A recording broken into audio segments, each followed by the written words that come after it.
Les ministres, Monsieur le maire, Monsieur le président du conseil régional, Madame la présidente du conseil régional, Monsieur le président du conseil départemental, Mesdames, Messieurs les parlementaires, Mesdames, Messieurs les élus, Mesdames, Messieurs, membres des forces de secours, des forces de sécurité, militaires, mes chers amis. Je tenais à ce que nous puissions nous retrouver quelques instants ici, dans ce gymnase de Trèbes, pour vous dire avant toute chose merci.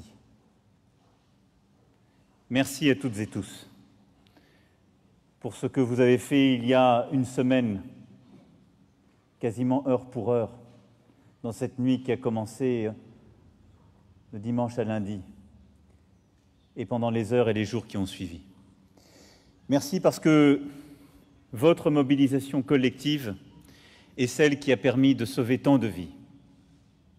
Alors oui, comme vous, je porte la tristesse des 14 personnes décédées, des 76 blessés, des près de 2000 personnes évacuées. Mais quel bilan aurions-nous eu si vous n'aviez pas été là? Ce merci, c'est celui de la nation tout entière, que je veux ici adresser à toutes celles et ceux qui ont conduit les plus de 1500 interventions qui se sont tenues. J'ai entendu les critiques, les gens qui disaient « ça n'est pas allé assez vite, on n'a pas fait suffisamment ». Ils sont les bienvenus pour venir aider et faire davantage. Ce que je vois ici, c'est cette solidarité exceptionnelle qui, jour et nuit, dès les heures qui ont suivi, et sans jamais cesser, ont permis de sauver tant de vies. Vous, les 450 sapeurs-pompiers professionnels et volontaires de l'Aude, qui êtes intervenus les premiers et continuez sans relâche depuis de soutenir les Audois. Vous, les 400 sapeurs-pompiers de toute la France, qui êtes venus prêter main forte à vos camarades pour sauver et secourir. Vous, les 360 jeunes sapeurs-pompiers qui distribuent de l'eau et participent au nettoyage. Vous, les 250 gendarmes et policiers qui avaient été en première ligne pour assurer la sécurité de nos concitoyens, notamment celle de leurs biens, et qui ont sauvé tant de vies. Vous, les 85 élèves de la 47e promotion de gardiens de la paix, leurs encadrants de l'École nationale supérieure d'application de la police nationale, qui vise à apporter une aide aux autorités locales pour porter secours aux populations sinistrées. Vous, militaires du 3e RPIMA, basés à Carcassonne et qui sont venus en appui pour les actions de sécurisation dès les premières heures. Vous, les 150 militaires de la sécurité civile, qui faites en sorte que le jour d'après constitue un horizon rassurant pour les populations éprouvées. Vous, les équipages des 7 hélicoptères de la sécurité civile, qui dans la tempête avaient permis de sauver plusieurs centaines de sinistrés. Vous, les bénévoles des associations agréées de sécurité civile, qui n'écoutant que votre cœur, avaient arpenté les rues, les maisons inondées, portant assistance à tous ceux qui étaient restés là, souvent désorientés. Vous, policiers municipaux, agents de toutes les communes touchées et des communes voisines, vous, agents de l'État et de tous les services qui avaient été présents, de la DREAL, de la DDT, en passant par préfecture et sous-préfecture, mobilisés sans relâche. Vous, les agents et salariés des entreprises publiques et privées, qui œuvraient sans discontinuer pour rétablir l'électricité, le gaz, l'eau, le téléphone, tout ce dont les victimes ont besoin. Et vous tous, chers élus, maires, élus municipaux, élus départementaux et régionaux, parlementaires, qui n'avez pas compté votre temps et votre énergie, qui vous êtes engagés dès les premières heures, parfois au risque de votre vie propre, qui avez assisté, aidé, secouru, pansé les plaies et essayé d'atténuer les peines. À vous tous, je suis venu dire merci. Merci. C'est ce que vous avez fait durant ces jours qui nous permet de nous tenir debout, de nous regarder tels que nous sommes. Merci de cela. Alors je sais que beaucoup est attendu de l'État, et c'est légitime, dans un moment tel que celui-ci. J'ai eu l'occasion d'échanger ces dernières heures, ces derniers jours avec vos élus, et je sais que dans de telles circonstances, il nous faut agir vite et de manière pragmatique. J'ai demandé au Premier ministre, qui s'est rendu dans le département dès les premières heures, et au gouvernement, où plusieurs ministres m'accompagnent encore aujourd'hui, d'enclencher avec célérité les dispositifs de soutien nécessaires, de débloquer les crédits et d'accélérer les procédures. Les ministres y reviendront, et je veux ici vous donner un cap clair. Sans attendre, un premier arrêté portant reconnaissance de l'état de catastrophe naturelle a été pris et concerne 126 communes. Il a été publié jeudi dernier au Journal officiel. Cette liste n'est pas définitive et les nouvelles demandes qui seront formulées dans les prochains jours seront traitées dans le cadre d'une procédure accélérée. La commission catastrophe naturelle se réunira dès la semaine prochaine pour ajouter les communes qui en font la demande. La Fédération française des sociétés d'assurance, dont je salue le président, a pris l'engagement de ne pas exiger le paiement des franchises et de porter de 10 à 30 jours le délai de dépôt de dossier et de mobiliser tous les experts nécessaires dans les délais les plus rapides. J'ai aussi demandé au gouvernement que ce dispositif soit réformé sous 6 mois afin de le rendre encore plus simple. Concernant les secours aux personnes, le fonds de secours d'aide d'extrême urgence a été rapidement débloqué pour verser des aides individuelles. Et l'État, avec le département, ont mobilisé ainsi un guichet unique, simple, qui, depuis vendredi dernier, fonctionne. 500 € par adulte, 200 € par enfant. Et il continuera à fonctionner pour tous nos concitoyens qui en ont besoin. Nous allons déclencher les mécanismes pour aussi accompagner les commerçants, les artisans, les agriculteurs, en permettant un moratoire sur les URSSAF, c'est ce qui est attendu et ce qui est légitime, et en permettant que les calamités agricoles viennent suivre la reconnaissance d'une catastrophe naturelle. C'est ce que nous devons aussi à nos agriculteurs. Et je sais combien c'est important dans le département. Les dépenses d'hébergement et d'assistance engagées par les collectivités locales seront couvertes par le fonds d'aide au relogement d'urgence, avec un taux de remboursement de 100% des dépenses engagées. Concernant les biens non assurables des collectivités, la dotation de solidarité en faveur de l'équipement des collectivités territoriales touchées par des événements climatiques a été activée. Mais là, au fond, et j'ai entendu vos demandes, nous devons faire simple. On ne peut pas dire que, sur le terrain, les gens sont en charge quand la catastrophe est là, et qu'ensuite tout devrait être décidé à Paris et tout redevient compliqué quand le quotidien reprend ses droits. Ça n'est pas la République que je veux, et ça n'est pas la République à laquelle vous croyez non plus. Et donc, je souhaite que nous puissions avoir une réponse rapide, simple, pragmatique. C'est donc le préfet, représentant l'État dans le département, qui aura à gérer avec l'ensemble des maires, avec le département et la région, les dispositifs.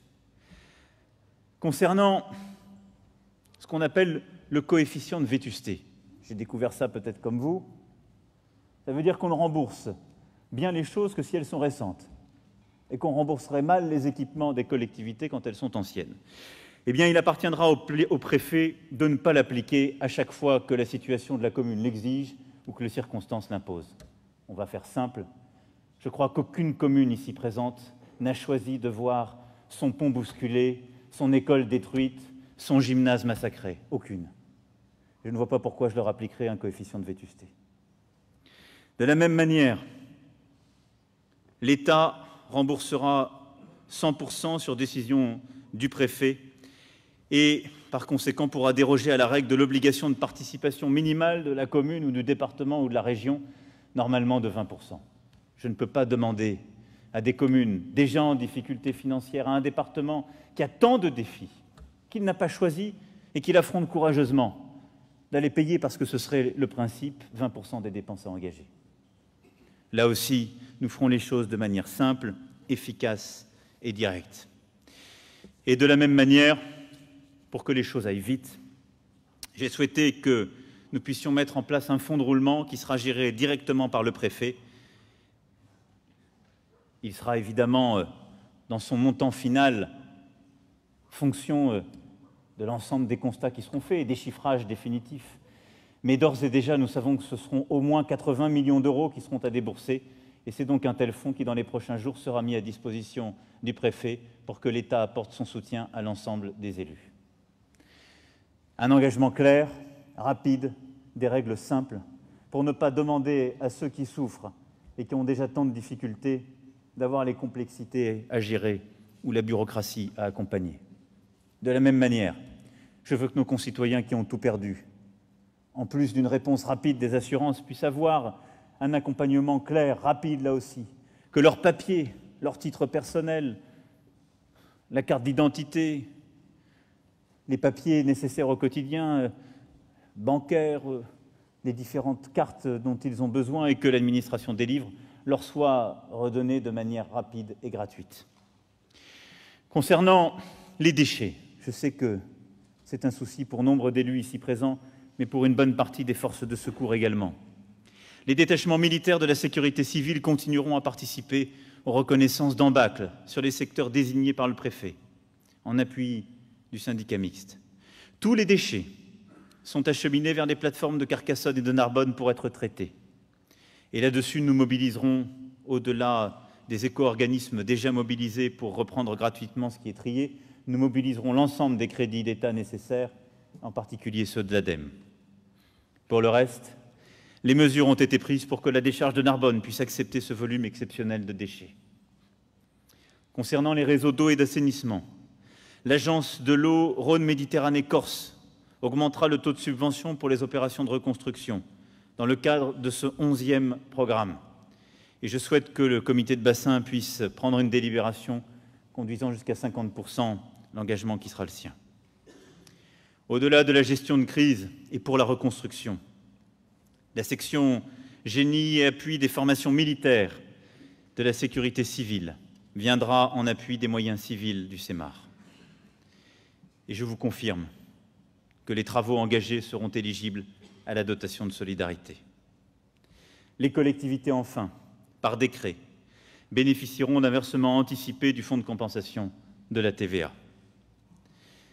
Voilà quelques-unes des mesures d'urgence, et elles seront complétées par les membres du gouvernement dans les prochaines heures et prochains jours pour accompagner de manière légitime nos habitants, nos exploitants agricoles, nos commerçants, nos élus dans ce combat qui va durer. Et j'ai souhaité aussi que les ministres puissent revenir dans les prochaines semaines de manière régulière pour s'assurer que tout s'effectue de manière normale. Nous donnerons aussi à la préfecture les moyens de faire ce qui est nécessaire en termes humains pour pouvoir gérer ce fonds. Il est évident que dans les prochaines semaines et les prochains mois, il faudra sans doute aussi tirer toutes les conséquences de ce qui s'est passé.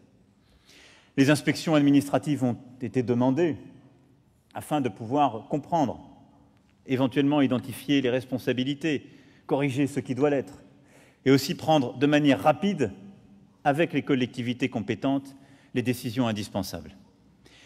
Nous proposerons donc, sans attendre, et dès cette année en loi de finances, de doubler le taux de subvention apporté par le fonds Barnier pour financer tous les travaux de mise en sécurité des bâtiments en zone inondable, lorsqu'ils sont prescrits par les plans de prévention des risques d'inondation aux habitations. Et nous apporterons de manière accélérée toutes les modifications à ces plans si les analyses l'imposent. J'ai aussi demandé au ministre de la Transition écologique et solidaire de renforcer notre dispositif de prévision des pluies intenses pour qu'ils soient plus réactifs, plus robustes, et pour que les alertes puissent être déclenchées de manière plus fine encore. Et le ministre de l'Intérieur fera aussi des propositions pour améliorer l'efficacité de notre dispositif d'alerte à l'égard de toutes les collectivités. Nous devons ensemble construire une véritable société de la vigilance, c'est-à-dire aussi éduquer davantage les populations, l'ensemble des acteurs, à ce type de risque. Sans doute procéder à des entraînements, nous améliorer collectivement dans la conscience que chacun doit avoir des premiers gestes, des réflexes, de l'organisation collective en cas d'événements comparables. Et il nous faudra, là aussi, peut-être un peu changer nos habitudes et tirer toutes les conséquences de ce que nous venons de vivre. Bien évidemment, nous avons également déclenché, depuis le premier jour, les mécanismes d'aide aux victimes indispensables. Des cellules sont mises en place et, commune par commune, seront présentes partout où c'est nécessaire. Le dispositif départemental est activé et la déléguée interministérielle nous accompagne aujourd'hui pour accompagner l'ensemble de celles et ceux qui travaillent sur ce sujet. Et je veux ici rendre un hommage particulier à France Victimes. Il ne faudra pas négliger dans les prochains jours, les prochaines semaines, le désarroi de nos concitoyens, le traumatisme qui remonte, les peurs auxquelles il faut répondre, les traumatismes enfouis qu'il faudra aussi réparer. Il faudra de la patience. Et nous serons là. Mesdames, Messieurs, mes chers amis, tout ce que je viens d'énumérer et qui n'est pas exhaustif de l'engagement de l'État, c'est ce que celui-ci doit aux courageux que vous êtes et à nos concitoyens. Mais je veux ici vous dire peut-être autre chose, et au fond bien davantage.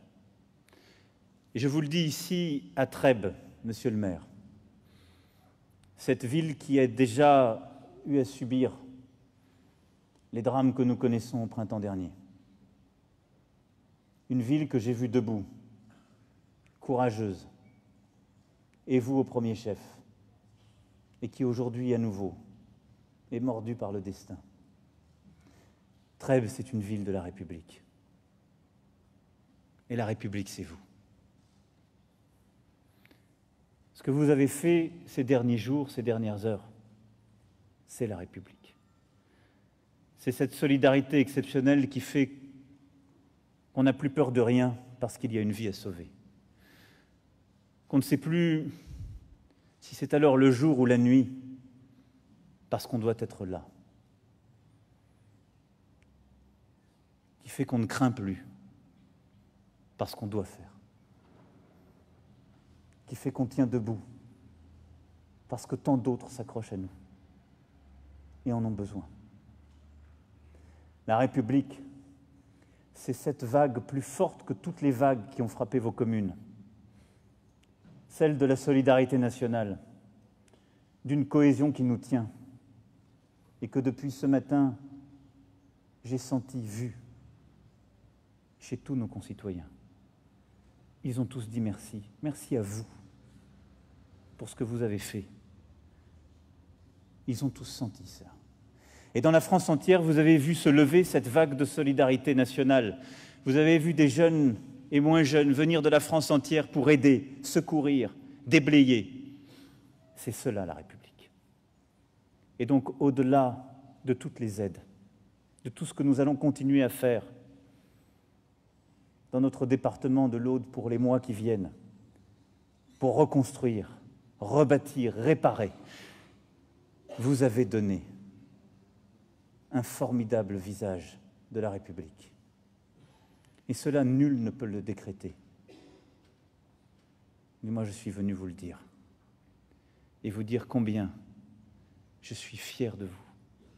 Et vous dire combien la France tout entière peut être fière de ce qu'elle est dans des moments comme celui-ci. Et combien tous nos concitoyens peuvent être fiers que dans des moments où tout bascule, il y ait les courageux et les courageuses que vous êtes et qui avez tenu. Parce que nous tiendrons. et nous tiendrons jusqu'au bout. Alors merci pour cela. Je suis fier de vous. Je suis fier de nous. Vive la République et vive la France.